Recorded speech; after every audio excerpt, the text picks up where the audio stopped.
Ooh, there's our charging port right there.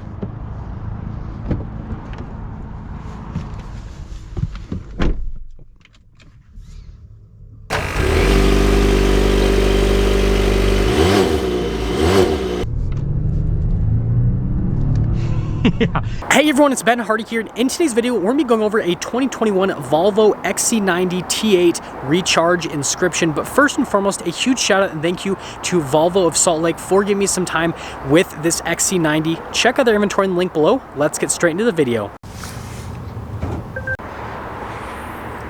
Under the hood, we have a 2-liter 4-cylinder that is both supercharged and turbocharged. It goes through an 8-speed automatic transmission and it's paired to a hybrid system. Total system output is 400 horsepower and then 472 pound-feet of torque, with 87 horsepower coming from the electric motor, and then the MPGe is 55 miles.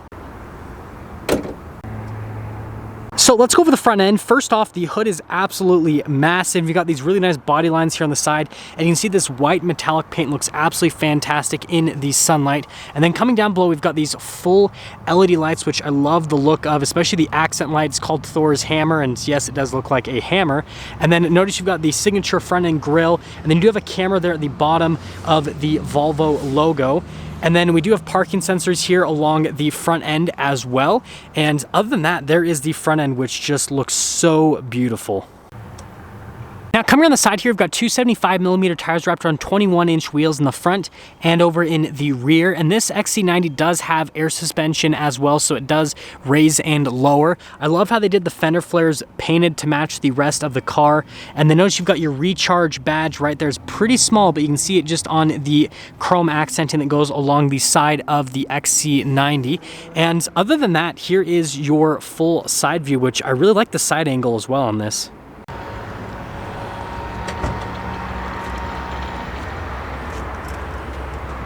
Here is the rear of the XC90. So first off, you can see that we've got piles of floor mats back here, but cooler than that, we do have a 12-volt, and then you can raise or lower the rear end with the air suspension, so it makes loading things up into here a little bit easier. This one does have the 6-seater configuration, so you do have the 2 rear seats, and you can see you get some extra storage if you have those seats folded down. And other than that, that's everything for the rear.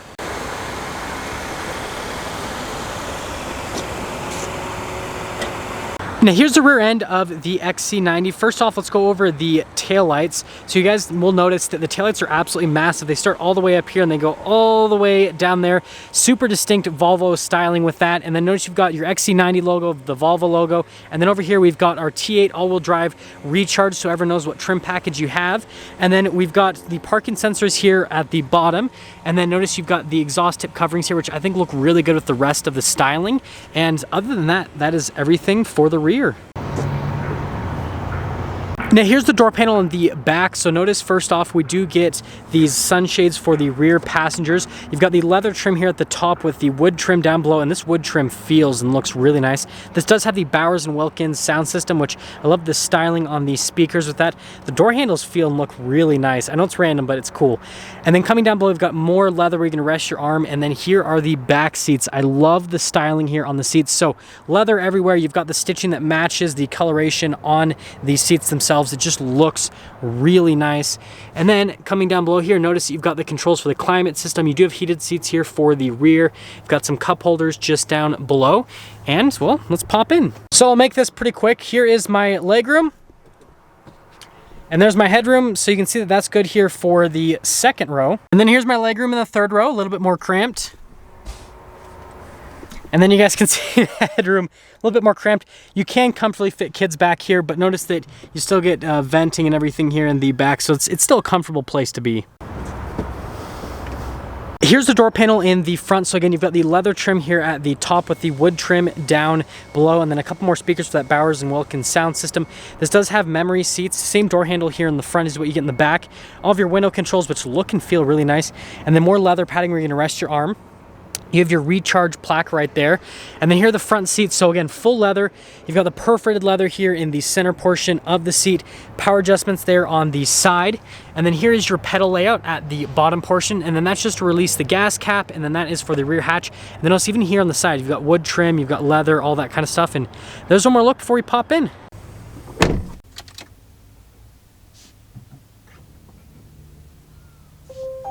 Now here's the steering wheel in the XC90. We've got this beautiful black leather on the outside with the white leather on the inside. I love the contrast with the steering wheel. And then we have these controls for the radio. This is just to pull up some trip information. I love the head shape there for the voice command. I think it looks so silly. And then over here we've got the cruise control. And then here you've got the stock there for the turn signal and lights. And then you've got the windshield wiper stock on the other side. And that's all for the steering wheel. So here's our center gauge clutch. Notice we've got the speed on the left side. Right there in the middle, you've got the navigation screen. And then over on the right side, you've got some information about like the hybrid system and also what gear you're in, and then how much fuel you'll have, and then also how much charge we actually have as well. Now here's the center infotainment system. First off, we're going to pop it into reverse so you guys can see the backup camera. So notice we've got the trajectory lines that do turn with the steering wheel. And then yes, you do have a zoom function, which is nice. And we also have a 360-degree view. So it gives us a bird's eye view of where we're at. And then notice you can get rid of the lines if you don't want them for some reason. But if you just click on the car, then you've got these different camera views out different angles here on the car. And then if you want to go back to the 360 view, do that. And then even out the front, and you've got trajectory lines. So parking this is really easy. Now, as for the infotainment system, I love the integration here into the center. And first off, response time is great on this infotainment system. Everything happens right away. And then notice that you do have that button right here at the bottom portion that lets you just go back to the normal home screen. You have this screen here on this side, which has a bunch of different menus to give you different bits of information. You even have a headrest fold, which is pretty neat. The reason that this has a headrest fold is if your kids are being really obnoxious in the third row, you just press that, whack them in the head, and then they'll be quiet. Just kidding, don't actually do that. But anyways, as for the other functions over here, notice that you've got a bunch of stuff for the car status and then Apple CarPlay and Android Auto. One of my favorite things is the climate, how it pops up. It just like goes up. I think that's really neat. It's really easy to use. You guys can see just with the functionality on it. But yeah, overall, great infotainment system. Just some more analog controls for the infotainment system, and then the hazard lights, and then a couple stuff for the climate system. And then we have this wood trim right here, which I think just looks really cool. It hides a 12 volts. That's just the top portion. We've got the bottom portion here that connects with it and goes over these cup holders and the wireless phone charger. Here is the gear selector, which I love. It's crystal. It looks fantastic. It says Sweden on it. It's kind of hard to see there on the camera. The one thing that's interesting about this is it has to be pulled down twice to get into drive or reverse. So like if you go to pull it down once, that's neutral, that's drive. Neutral, reverse. So you actually have to do it twice to go into the different functions, which is interesting. And then press P for park. And then we've got the engine stop start, which is the twist button right here. We've got a drive mode select. I'll get into that in just a moment. And then your parking brake and then your auto hold. Now back to the infotainment system for the drive mode select. We've got a few different drive modes. We have the pure, which is your all electric mode. You've got the hybrid, like it says, for everyday use. Then we've got the power for sporty driving. Then you have the off-road mode. I love how it says rough road. But yeah, that's the different drive modes. I love how the leather kind of goes all in a line, connects here with the center console, which you can see there's a good amount of storage space. There's a couple of USBs inside of it. And then notice with the dash, leather all over the dash, and then there for the Bowers & Wilkins sound system.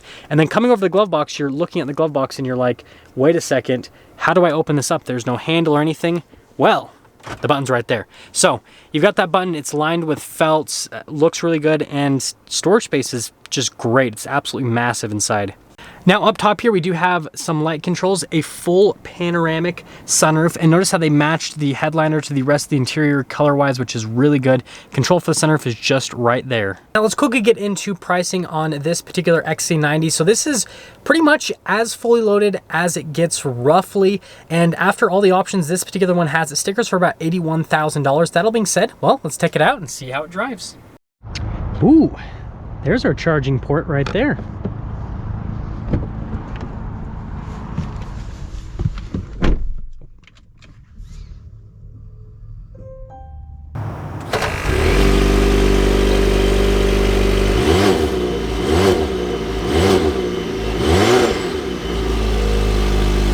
Now let's go over visibility before I embarrass myself more, because I totally reached over here instinctively for a stop start button when it's down below. But anyways, visibility of the hood is great. There is a heads up display. Hopefully you can see it at this point. And then here's your visibility through both of the mirrors. And then here's throughout the rest of the rear visibility. And this is absolutely fantastic. And double pull, let's set off. So we are starting off here in the 2021 XC90, and right now we're on the pure driving mode, which is our kind of good fuel economy. And I'm also going to call it kind of like the luxury mode. The reason I'm going to call it the luxury mode is it's very quiet. It tries to keep it in the fully electric mode as long as possible. And because of that, you don't get any sort of engine noise. So it just lends to kind of a more luxury car type experience. But other than that, let's actually talk about the luxury car experience with this. So first off, the cabin is very well insulated. Like, you really don't hear anything that comes in. It's crazy. And again, even from the powertrain, it's so quiet. It's such a nice luxury experience. And then aside from the noise that you don't get in the cabin, from a ride quality perspective, it is very smooth. It's just like nothing upsets it when you go over things. Like, you don't feel the air suspension just soaks up everything so nice. And so, like, as a luxury car checklist, it does great from those aspects. And then in terms of your actual feel, like the seat and everything, the seat's very comfortable. It's very supportive as well. And this is kind of like a random point. I usually don't mention this in videos, but if you actually had like back issues, this would be a great car to have because of how supportive and comfortable these seats are. It'd just be like a perfect seat to like really just be able to sit in with your back and not cause you any sort of pain, which is good. I know it's random, I usually don't mention that, but like, these seats are really nice. I love them. We're gonna be getting a turn up here in just a moment. And also, I've mentioned this in a few videos in the past, but I love Volvo turn signals. Like, the sound of it just sounds nice. I don't know what else to say, it just sounds nice. Turn-in's great with the car. It actually doesn't feel big. It's obviously a third row SUV and it's pretty long, but it really doesn't feel big whatsoever. It's really easy to drive around. Now we're gonna pop it into the power mode, which is again kind of like your sporty driving mode, and still quiet, still really comfortable, but we will get a crazy acceleration because, again, you guys got to remember, this has 400 horsepower and 472 pound-feet of torque, which I know some people are gonna be like, oh, it's only a 2-liter 4-cylinder. Trust me, the power is crazy, and you will see right now. Yeah, it's like you get that instant push off the line, and then it just keeps going. I love Volvo powertrains, and here's why I love the powertrain. So first off, you've got the instantaneous response from the electric motor, and that pushes you off the line. And then on top of that, you've got the supercharger, which gives you the low-end torque from the engine. And then you have the turbocharger, which once that kicks in, it's kind of its own little thing. And so it actually makes this feel linear, where a lot of other powertrains aren't going to feel linear because they're just turbocharged, they're just supercharged, or it's just electric, right? The electric ones kind of taper off in the end. The turbochargers, nothing, and then you have that crazy experience once the turbos kick in, and then kind of drops off at the end for most cars. And then with supercharged cars, it's just crazy off the line, and then it'll kind of taper off towards the end, whereas this, you just get pulling all throughout. It's a really interesting experience from a driving perspective. I've never really driven anything that feels quite like the powertrain in a Volvo. Other hybrids, somewhat similar, but not exactly the same. I mean, you guys can see it's instant, and it just keeps going. So let's get into setting things up here with this XC90. So first off, from a styling perspective, I think it's a really good looking SUV from the outside. I love the Thor's hammer headlights in terms of the accent lighting. And then in terms of the interior, it's a very nice, well put together interior. I love the seats. They're perfectly soft, but then also supportive. And then aside from all of that, in terms of the drivability and everything, it drives very smooth. It's really quiet. Even when you're under throttle, it accelerates very quickly, but it's not crazy loud. And so it's like you get up to speed, but you don't have to deal with any crazy noises. And so overall, this is a great luxury car with a little bit of a sporty edge because of the powertrain. And this has a crazy advanced powertrain. You're getting technology that is in $1 million cars, but it's in this car, and it's, you know, not even, it's not even $100,000. It's crazy the technology that Volvo's putting in their cars, and then the prices that they're putting it at. So yeah, if you're looking for a new car, the XC90 is crazy. Now that's gonna sum things up for our video on this 2021 XC90 Recharge with the Inscription package. And again, a huge shout out and thank you to Volvo of Salt Lake for giving me some time with this XC90. Check out their inventory in the link below. I'll see all of you in the next video.